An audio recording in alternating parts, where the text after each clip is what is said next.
Hi, I'm Rick Joy, founder of Rick Joy Architects, which is now Studio Rick Joy. Recorded at his home in Tucson.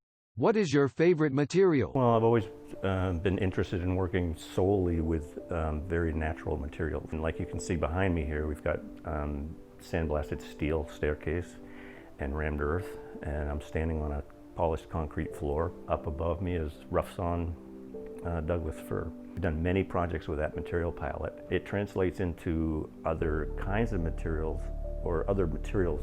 For example, for Princeton train station, Transit Hall, and Amangiri Resort, those are both similar, very similar, heavy mass materials, but they're concrete. And I really like these materials just because they're just so honest and raw. It's tricky to build this way because, you know, I call it the one chance. You put some material in a form and you wait, and then you take the form off, and that's what you get. And we really don't do any patching unless we really have to. What is your favorite project in your portfolio? Well, that's a tricky question because if I say a particular building, the other clients are going to be upset. So, you know, of course, the thrill of doing our first public project, Princeton University, the Transit Hall and Market, and a restaurant and cafe, and a big bike storage area. It was a thrill. Thousands of people a day go through that project, whereas a lot of the houses, you know, are empty half of the year. So that's a really great thing. And of course, Amangiri was a thrill. First hotel, the only hotel so far actually. It was a huge success.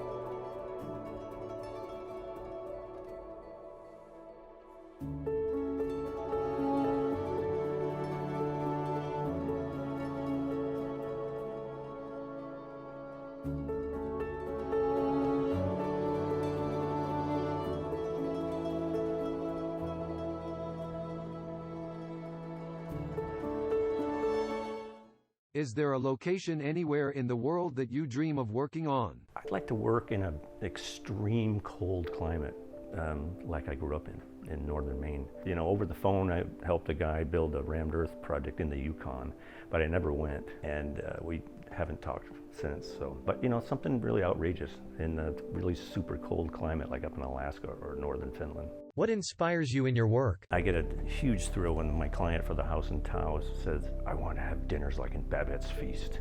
And so we made a dining room with no windows and just candlelight and firelight. Or, you know, the good, the bad, and the ugly on houses we're doing in Cabo. Those rhythms of arches that make that space. It's pretty rich. A final thought you wish to share? It reminds me of an after trip after one of our master classes that we do every summer in Woodstock, Vermont, at our client's house that we did for them. I always take a trip back up to Maine afterwards, and this time we stopped in to see my good friends Michael and Elizabeth. We took a trip over to Brunswick, Maine, and went into a museum, and we found this beautiful quote on the wall from the artist Richard Pousset d'Art. We can only teach what we have the courage to be ourselves. The deep and passionate pursuit of a subject is the true path upon which to find technique and discipline if we desire creative, whole human beings. Ends plus means are never separable. Wholeness must be at the beginning if it is to be at the end. In truth, here is no ending, now is all time.